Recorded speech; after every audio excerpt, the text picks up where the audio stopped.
Hello everybody, it's Lisa Brown, Brown Goes Crafting. I picked up this little paddle breadboard from Hobby Lobby for like $2.75 because it was on 40% off. I went ahead and tore some masking tape and I kind of made a rough cut around each piece because I want this to kind of look a little old for a flag. I'm really liking flags this patriotic time. And now we're going to take our tape up and we're going to kind of peel it up and put it on top of the white. There, it kind of bled a little bit, but that's okay. We're just going to paint some red over it. And I was trying to decide where to put that. And then I thought that's too high. So I put my piece there and put that one up top and just made a little thin one and just kind of peeled off some of the tape. And now we're going to take some of that Flirt Alert red that we got from Bear that we made into chalk paint.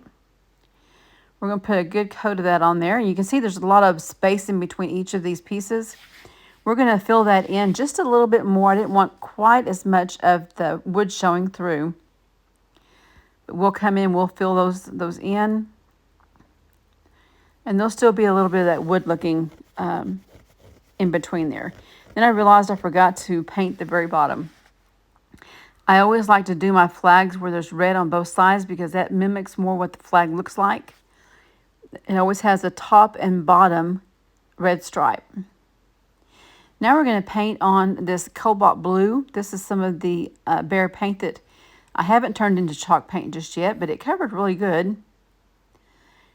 And I didn't paint the back of this tonight, but I think I'm going to go in tomorrow and paint the whole back of it blue.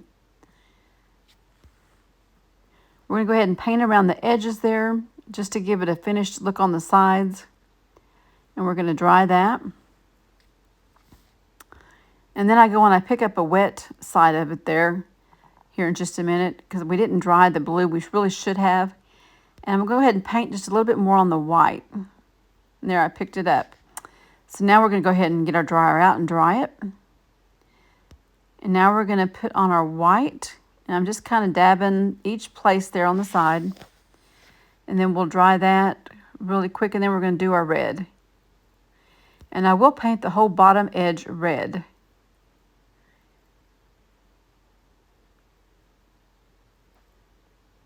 And get all that done.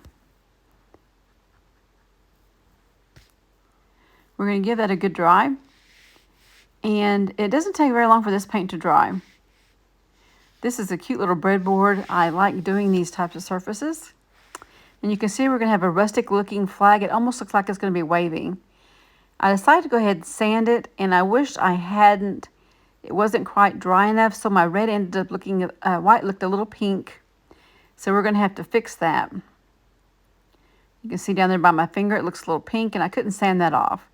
So now we're going to take a wet wipe, and we're going to wipe off as much pink as we can. And it does take away a little bit of the paint. And I'm just going to go in and just touch it up just a little bit. It's mainly the white paint that it messed up. Excuse me. Now we're taking the magnolia stencil that had the stars on it. And this comes in really handy. I know they've got a new one on the website now. We just pulled that up and we got some more at the top there. We're going to dry that off. Now I'm going to take my big sander and I'm going to sand around all the edges and try to rough up that just a little bit in the white. Now I'm taking some of the Howard wax and I put on it and didn't really put a whole lot on it. I'm going to put some more on. I think it needs just a little bit more wax here in a minute. Now we're taking these eagles from Decoupage Central. There's 9 eagles on this paper and each one of them are a different look. And I decided to get this one and I'm going to go ahead and let him hang off on the edge there. We're going to take our decoupage glue and glue on the bottom there. I'm going to go ahead and use this since I went ahead and put some wax on it. And we're just going to lay him down and we're going to give him a good dry. And now I'm going to put some wax on him and just darken him up because I want to get those edges looking really dark and make him look like he's set back in the background. I think it looks better with a darker wax on it. Hope you guys all like this little video and thank you guys so much for watching and we'll see you later.